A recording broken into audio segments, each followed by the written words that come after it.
നമസ്കാരം.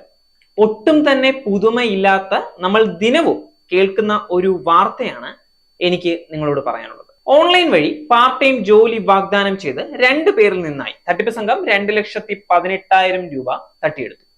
ടെലഗ്രാം വഴിയാണ് part time ജോലി വാഗ്ദാനം ചെയ്തത്. ടെലഗ്രാമിലൂടെ ആകർഷകമായ പരസ്യങ്ങൾ അയച്ചാണ് പലരെയും തട്ടിപ്പ് സംഘങ്ങൾ വലയിലാക്കുന്നത്. പിണറായി സ്വദേശിക്ക് 1,41,000 രൂപയും എളയാവൂർ സ്വദേശിക്ക് 77,880 രൂപയുമാണ് നഷ്ടമായിട്ടുള്ളത്. നിക്ഷേപിക്കുന്ന പണത്തിനനുസരിച്ച് ഉയർന്ന ലാഭം നൽകാമെന്ന് പറഞ്ഞാണ് തട്ടിപ്പിന് ഇരയാക്കുന്നത്. തുടക്കത്തിൽ ലാഭത്തോടുകൂടി പണം തിരികെ ലഭിക്കുമെങ്കിലും പിന്നീട് കൂടുതൽ പണം ആവശ്യപ്പെട്ട് പല കാരണങ്ങൾ പറഞ്ഞ് പണം നൽകാതിരിക്കുന്നതാണ് തട്ടിപ്പിന്റെ രീതി.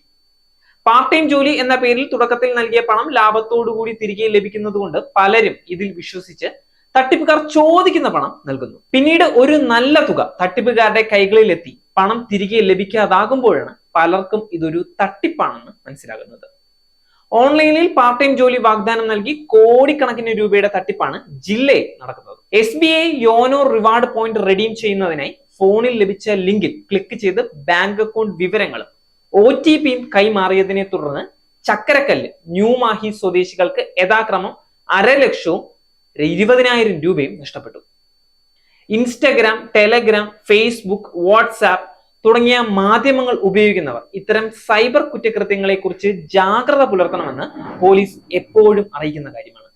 കസ്റ്റമർ കെയർ നമ്പർ ഗൂഗിൾ പരിധി വിളിക്കുകയോ അജ്ഞാത നമ്പറിൽ നിന്ന് വിളിച്ച് ഫോണിൽ ഏതെങ്കിലും തരത്തിലുള്ള ആപ്ലിക്കേഷൻ ഇൻസ്റ്റാൾ ചെയ്യാൻ ആവശ്യപ്പെടുകയോ ചെയ്താൽ കസ്റ്റമർ കെയർ നമ്പർ ഗൂഗിൾ പരിധി വിളിക്കുകയോ അജ്ഞാത നമ്പറിൽ നിന്ന് വിളിച്ച് ഫോണിൽ ഏതെങ്കിലും തരത്തിലുള്ള ആപ്ലിക്കേഷൻ ഇൻസ്റ്റാൾ ചെയ്യാൻ ആവശ്യപ്പെടുകയോ ലിങ്കിൽ കയറാൻ ആവശ്യപ്പെടുകയോ ചെയ്താൽ പൂർണ്ണമായും അത് നിരസിക്കുക. വ്യാജ വാഗ്ദാനങ്ങളിൽ വിശ്വസിച്ച് പണം കൈമാറാതിരിക്കാൻ പ്രത്യേകം എപ്പോഴും ശ്രദ്ധിക്കേണ്ട കാര്യം തന്നെയാണ്. നേരിന്റെ വാർത്തകൾ നിങ്ങളുടെ വിരൽത്തുമ്പിൽ എത്താനായി സാക് ന്യൂസ് ചാനൽ സബ്സ്ക്രൈബ് ചെയ്തും ഷെയർ ചെയ്തും ഒരു ശരിയായ മാധ്യമ നിലപാടിനൊപ്പം നിൽക്കാൻ ഞങ്ങൾ നിങ്ങളെ ക്ഷണിക്കുന്നു.